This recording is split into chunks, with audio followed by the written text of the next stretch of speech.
25 जून को केंद्र सरकार ने पासपोर्ट फीस बढ़ाने का फैसला किया। नई फीस 1 जुलाई 2026 से लागू होगी।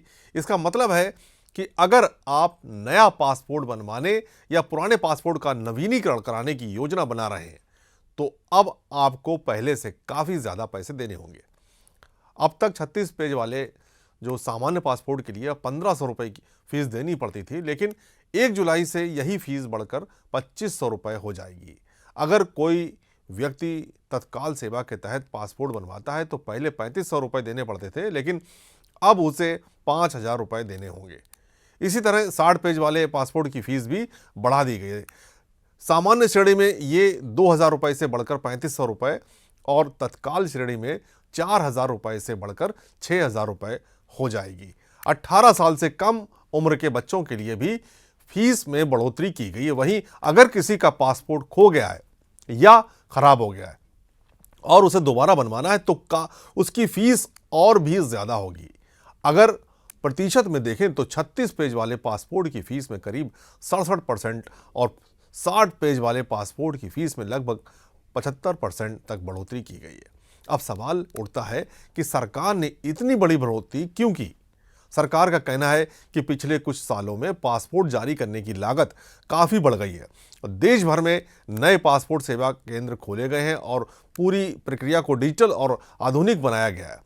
पुलिस वेरिफिकेशन सिस्टम को मजबूत किया गया। इसके अलावा अब चिप आधारित ई पासपोर्ट भी जारी किए जा रहे हैं, जिनकी लागत सामान्य पासपोर्ट से अधिक होती है। सरकार का दावा है कि बेहतर और सुरक्षित सेवाएं देने के लिए ये फीस बढ़ाना ज़रूरी हो गया था। हालांकि कुछ राहत भी दी गई है। 8 साल से कम उम्र के बच्चों और 60 साल से अधिक उम्र के जो वरिष्ठ नागरिक हैं उनको नए पासपोर्ट पर पहले की तरह 10% की छूट मिलती रहेगी। अब बात करते हैं कि दूसरे और ज़्यादा चर्चित विवाद की। 24 जून को विदेश मंत्रालय की ओर से एक कार्यक्रम के दौरान कहा गया कि भारतीय पासपोर्ट मुख्य रूप से एक ट्रैवल डॉक्यूमेंट यानी यात्रा दस्तावेज है और इसे नागरिकता का अंतिम या निर्णायक प्रमाण नहीं माना जाना चाहिए। बस यही बयान सोशल मीडिया पर तेजी से वायरल हो गया। कई लोगों ने सवाल उठाया कि अगर पासपोर्ट नागरिकता का प्रमाण नहीं है तो फिर क्या है? आखिर पासपोर्ट बनवाने के लिए इतनी जांच पड़ताल क्यों होती है? वहीं अपोजिशन नेताओं ने भी इस बयान पर सवाल खड़े किए। कई नेताओं ने कहा कि पासपोर्ट जारी होने से पहले पुलिस वेरिफिकेशन होता है, दस्तावेजों की जांच होती है, इसलिए इसे नागरिकता का प्रमाण माना जाना चाहिए। कुछ लोगों ने इसे वोटर लिस्ट और दूसरे सरकारी दस्तावेजों से जोड़कर भी देखना शुरू कर दिया है। जब विवाद बढ़ा तो 25 जून को सरकार ने स्पष्टीकरण जारी किया। सरकार ने कहा कि ये कोई नई नीति नहीं है, दशकों से यही कानूनी स्थिति चली आ रही है। पासपोर्ट एक्ट 1967 के अनुसार पासपोर्ट एक यात्रा दस्तावेज है। इसका मुख्य उद्देश्य विदेश यात्रा को आसान बनाना और विदेश में भारतीय नागरिक की पहचान स्थापित करना है। सरकार ने यह भी कहा कि नागरिकता का निर्धारण सिटीजनशिप एक्ट 1955 के तहत होता है, यानी कोई व्यक्ति जन्म, वंश पंजीकरण या अन्य कानूनी प्रक्रियाओं के आधार पर भारतीय नागरिक माना जाता है। सरकार का कहना है कि पासपोर्ट केवल भारतीय नागरिकों को ही जारी किया जाता है, लेकिन कानून की भाषा में इसे नागरिकता का अंतिम और निर्णायक प्रमाण नहीं माना जाता। जैसा कि अभी आपने जानकारी दी कि भारत सरकार ने जो है विदेश मंत्रालय की जो पासपोर्ट डिपार्टमेंट है 1 जुलाई 2026 से जो पासपोर्ट की फीस है वो बढ़ा दी है, जिसमें कि 36 पेज का जो पासपोर्ट का पेजेस होंगे उसको 1500 रुपए से बढ़ाकर 2500 रुपए कर दिया गया है। इवन तत्काल की भी फीस बढ़ा दी गई है। ऐसा कुछ नहीं है, हमेशा बढ़ता रहा है। पहले कम था, उसके बाद धीरे धीरे बढ़ता गया। जैसे जैसे महंगाई बढ़ती है, जैसे जैसे हर चीज की कॉस्ट बढ़ती है, उसी हिसाब से पासपोर्ट का भी जो कॉस्ट आएगा उस हिसाब से इसको बढ़ाया गया है। और ये एक नॉर्मल प्रक्रिया है पासपोर्ट डिपार्टमेंट के द्वारा जो देश के नागरिकों को दी जाती है।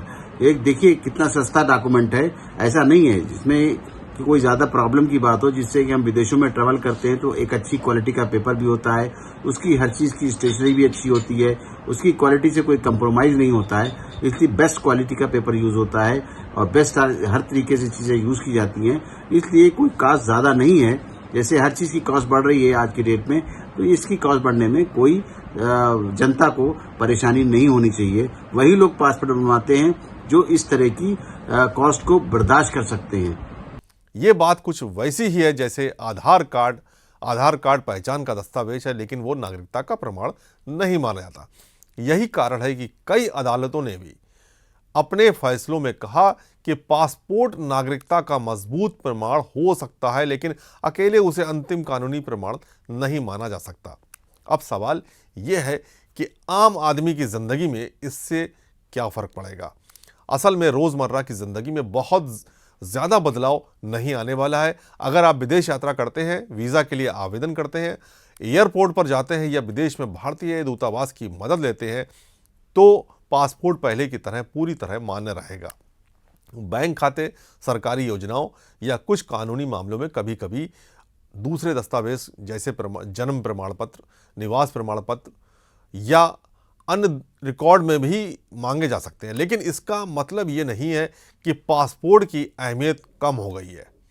सच्चाई यह है कि आज भी पासपोर्ट भारत के सबसे भरोसेमंद और मजबूत पहचान दस्तावेजों में से एक माना जाता है। अब पासपोर्ट से जुड़ी कुछ सकारात्मक बातें भी जान लेते हैं जिन पर कम चर्चा हो रही है। भारत का पासपोर्ट लगातार मजबूत हो रहा है, जो हाल ही के वर्षों में भारतीय नागरिकों के लिए कई देशों ने वीज़ा फ्री या वीज़ा ऑन अराइवल सुविधाएं बढ़ाई हैं। ई पासपोर्ट की शुरुआत से सुरक्षा और भी बेहतर हुई है। इसमें लगी इलेक्ट्रॉनिक चिप यात्रियों की जानकारी को सुरक्षित रखती है और फर्जीवाड़े की संभावना कम रहती है। देश भर में पासपोर्ट सेवा केंद्रों की संख्या भी बढ़ी है। ऑनलाइन आवेदन प्रक्रिया पहले से आसान हुई है और कई जगहों पर पासपोर्ट जारी होने का समय भी कम हुआ है। तो अगर पूरे मामले को आसान भाषा में समझे तो अलग अलग बातें एक साथ चर्चा में आ गई हैं। पहली बात है पासपोर्ट फीस में बढ़ोतरी, जिससे लोगों की जेब पर असर पड़ेगा। दूसरी बात है नागरिकता को लेकर कानूनी व्याख्या, जिसे लेकर भ्रम पैदा हो गया है, लेकिन इन दोनों बातों का एक दूसरे से सीधा संबंध नहीं है। आखिर में आपकी जानकारी के लिए एक महत्वपूर्ण सलाह है कि अगर आप नया पासपोर्ट बनवाने या पासपोर्ट रिन्यू कराने की सोच रहे हैं और अभी तक आवेदन नहीं किया है, तो 30 जून 2026 से पहले आवेदन करने की कोशिश करें ताकि पुरानी फीस का लाभ मिल सके। किसी भी जानकारी के लिए केवल आधिकारिक वेबसाइट passportindia.gov.in पर सरकारी घोषणाओं पर भरोसा करें। सोशल मीडिया पर फैल रही हर जानकारी सही हो यह ज़रूरी नहीं है। याद रखिए, पासपोर्ट आज भी भारतीय नागरिकों के लिए सबसे महत्वपूर्ण दस्तावेजों में से एक है। फीस ज़रूर बढ़ी है, लेकिन इसकी उपयोगिता और महत्व पहले की तरह बरकरार है। अगर आपको ये जानकारी उपयोगी लगी हो तो इसे ज़्यादा से ज़्यादा शेयर करें ताकि ये सही जानकारी ज़्यादा से ज़्यादा लोगों तक पहुंच सके। जय हिंद। ये मैं जानकारी देना चाहूँगा। जहाँ तक से आपने कहा कि देश में जो नेशनलिटी के बारे में, जैसा कि पासपोर्ट के एक्ट में लिखा है, जो क्लास 2 में लिखा गया है कि इस बात को कि देश का जो नागरिक है उसी को पासपोर्ट दिया जाएगा। लेकिन अब ये बात छिड़ गई है देश के अंदर कि नागरिकता की पहचान कैसे की जाए। जैसे आप देखते हैं कि सभी तरह डॉक्यूमेंट्स होते हैं लोगों के पास। वोटर आईडी कार्ड है तो वो वोट डालेगा, ड्राइविंग लाइसेंस है तो वो ड्राइविंग लाइसेंस का ड्राइविंग कर सकता है, गन लाइसेंस है तो गन रख सकता है। इसी तरीके से आधार कार्ड है तो उसकी वो पहचान है कि वहां पर कहां पर रहता है, उसका एड्रेस प्रूफ है। उसके साथ में आप देखेंगे कि पैन कार्ड है तो इनकम टैक्स के पर्पजेज से, बैंक पर्पजेज के लिए वो यूज कर सकता है। तो इसी तरीके से आप देखिए जो हमारा पासपोर्ट है वो ट्रेवल डॉक्यूमेंट कहा गया है।